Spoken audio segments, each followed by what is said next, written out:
জুলাই গণঅভ্যুত্থানের বর্ষপূর্তি উপলক্ষে চট্টগ্রাম সার্কিট হাউসে জুলাই যোদ্ধাদের সংবর্ধনা ও আলোচনা সভার আয়োজন করা হয়। এ নিয়ে বিস্তারিত জানাতে আমাদের সাথে যোগ দিচ্ছেন সহকর্মী আব্দুল্লাহ রাকিব।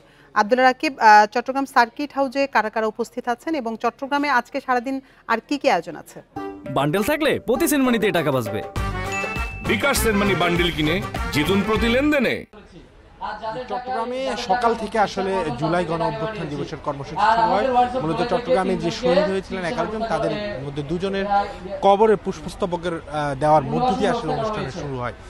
পরবর্তীতে সকাল থেকে চট্টগ্রাম সার্কিট হাউস প্রাঙ্গণে জুলাই যোদ্ধাদের এবং আহত পরিবারদেরকে নিয়ে যে সংবর্ধনার আয়োজন এবং আলোচনা সভা সেটি এখনো চলছে। সেখানে প্রশাসনের অর্থাৎ জেলা প্রশাসন, বিভাগীয় প্রশাসন, পুলিশ প্রশাসন সহ নানা স্তরের সরকারি কর্মকর্তারা এখানে এসেছেন, তারা বক্তব্য রেখেছেন এবং জুলাই পরিবারের সদস্যরা যারা আসলে জুলাই শহীদ পরিবার এবং যারা আহত ছিলেন এবং জুলাই যোদ্ধা হিসেবে যারা কাজ করছেন তারাও এখানে কথা বলছেন এবং তারা বলছেন যে প্রশাসনের এখনো নানা জায়গায় আসলে জুলাই শহীদদের নানাভাবে বঞ্চিত করা হয় এবং তাদের যে সুযোগ সুবিধাগুলো আসলে সেগুলো আসলে যথাযথভাবে দেওয়া হচ্ছে না। তারা সেই অভিযোগগুলো করেছেন।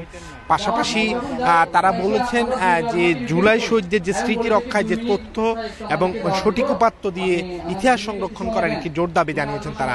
আমরা প্রশাসনের পুলিশের এসপি, চট্টগ্রাম বিভাগীয় পুলিশ রেঞ্জের ডিআইজি এবং চট্টগ্রাম পুলিশের কমিশনার, চট্টগ্রাম মেট্রোপলিটন পুলিশের কমিশনার তারা তাদের বক্তব্যে যে কথাটি বুঝতে পেরেছি, তারা বলছেন যে গণ অভ্যুত্থানের যে শক্তিগুলো আছে, গণ অভ্যুত্থান যে ফ্যাসিবাদ বিরোধী যে শক্তিগুলো আছে, সেই ফ্যাসিবাদ বিরোধী শক্তিগুলোর মধ্যে এখন পর্যন্ত যে এত 1 বছরের নানা ধরনের বিভেদ বিভাজন অনৈক্য, সেই অনৈক্যকে দূরে রেখে ঐক্যবদ্ধভাবে সামনের বাংলাদেশ গড়ার জন্য তারা আহ্বান জানিয়েছেন। অন্যথায় যে পরাজিত শক্তিরা এই আবারও এসে আসতে পারে এবং সেই শঙ্কা থেকে তারা বারবার এই কথাটি বলেছেন। সবার মধ্যে যে ঐক্য এবং সেটিকে ধরে রাখার জন্য এবং আগামী দিনের বাংলাদেশ গড়ার কথা জানিয়েছেন। এছাড়া চট্টগ্রামে 2 নম্বর গেট থেকে একটি মিছিল বের করেছিল, বিজয় মিছিল, শিবির এবং হেফাজতের একটি কর্মসূচি ছিল।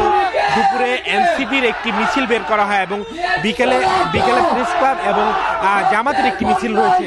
ফলে এখন পর্যন্ত যে কর্মসূচি, সেই কর্মসূচিগুলো যথাযথভাবে চলছে। চট্টগ্রাম থেকে 36 জুলাই উদযাপনের সবশেষ তথ্য জানাচ্ছিলেন সহকর্মী আব্দুল্লাহ রাকিব।